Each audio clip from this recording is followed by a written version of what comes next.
Good morning all of you. आज हम simple future tense को अध्ययन करेंगे। आज हम सिंपल फ्यूचर टेंस का अध्ययन करेंगे। मैं प्रीवियस वीडियो में प्रेजेंट और पास्ट का जो चार प्रकार से उसके प्रकार हैं, चारों प्रकारों को मैं आप लोगों को बता चुका हूं। तो आइए देखते हैं सिंपल फ्यूचर टेंस में होता क्या है। सिंपल फ्यूचर टेंस का मतलब ही होता है, फ्यूचर का मतलब होता है भविष्य और सिंपल का मतलब होता है सामान्य। तो इसका मतलब क्या होगा? सामान्य भविष्य काल, सामान्य भविष्य काल। अब आप लोग जानते हो कि भविष्य काल हम किसको कहेंगे, अर्थात आने वाले कल को हम भविष्य काल कहते हैं। जो होने वाला रहेगा या आने वाला रहेगा उसको हम बोलेंगे भविष्य काल। जैसे मैं कल भोजन करूंगा, मैं कल स्कूल जाऊंगा, कल मैं दिल्ली जाऊंगा, है ना। मैं अपने दोस्तों से कल मिलूंगा, मैं जाने वाला अभी नहीं हूं। तो ये जितने भी गा गे गी, जहां शब्द के अंत में गा गे और गी आता है वहां फ्यूचर टेंस होता है। जैसे जाऊंगा, जाऊंगी, खाऊंगा, खाऊंगी, है ना। ये सब फ्यूचर टेंस के अंतर्गत आता है। तो आइए इसका स्ट्रक्चर क्या है, सूत्र क्या है। सब्जेक्ट प्लस विल या शैल प्लस वर्ब का first form plus other word या ऑब्जेक्ट, ये इसका सूत्र है।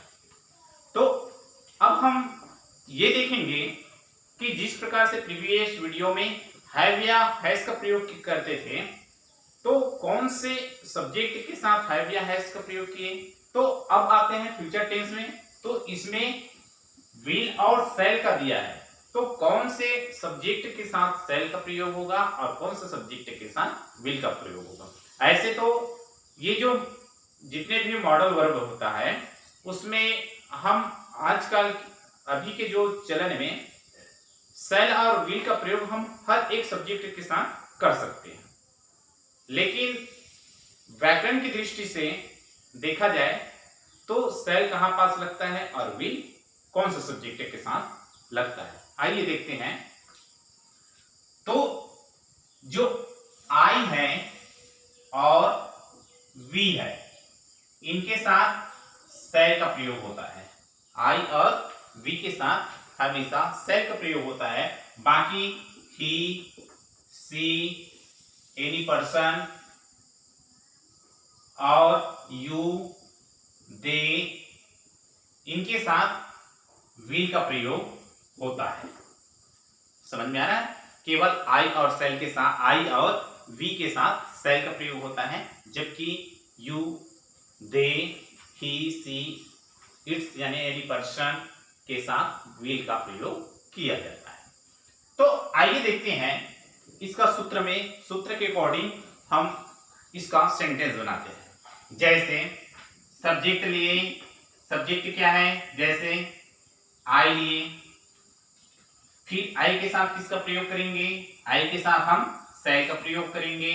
आई शैल, फिर क्या बोल रहा है, वर्ब का फर्स्ट फॉर्म बोल रहा है। वर्ब का फर्स्ट फॉर्म जैसे रीड, रीड, फिर ऑब्जेक्ट, तो रीड अ बुक। आई से रीड अ बुक। देखिए हम सब्जेक्ट क्या लिए, आई लिए, फिर हमारा सूत्र क्या बोल रहा है, विल या शैल का प्रयोग करने के लिए बोल रहा है। तो विल और शैल, तो आई के साथ हम किसका प्रयोग करेंगे, शैल का प्रयोग करेंगे। दोनों में से एक का प्रयोग करना है तो शैल का प्रयोग कर लेंगे। कई लोग क्या करते हैं, दोनों को लिख देते हो, शैल विल दोनों को लिख देते हैं, तो शैल और विल एक ही आएगा, दोनों में से एक का प्रयोग करना है। फिर वर्ब बोल रहे हैं, वर्ब का फर्स्ट फॉर्म बोल रहे हैं, तो यहां हम रीड लिखें। फिर उसके बाद क्या बोल रहा है, ऑब्जेक्ट या अदर, तो अब इसका मतलब क्या होगा, आई का मतलब होता है मैं, ठीक है, मैं पुस्तक पढ़ूंगा, मैं पुस्तक पढ़ूंगा। अब देखिए मैं पुस्तक पढ़ूंगा तो यहाँ अंत में क्या आ रहा है, गा आ रहा है। शब्द के अंत में क्या होना चाहिए, गा गे ही होना चाहिए। मैं पढ़ूंगी, मैं पढ़ूंगा, तुम पढ़ोगे। तो जहां गा और गा गे ही आता है शब्द के अंत में, वहां फ्यूचर टेंस लगता है। और हमेशा गा गे ही के लिए किसका प्रयोग करेंगे, विल या शैल का हम प्रयोग करते हैं। तो ये आप लोगों के लिए कुछ होमवर्क दिया हूं, इसको बनाकर आप लोगों को दिखाना है।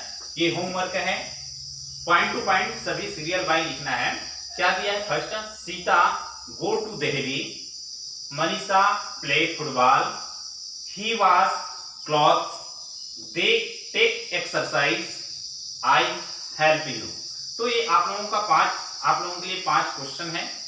ये पांचों क्वेश्चन में को आप लोगों को बना के दिखाना है। That's all.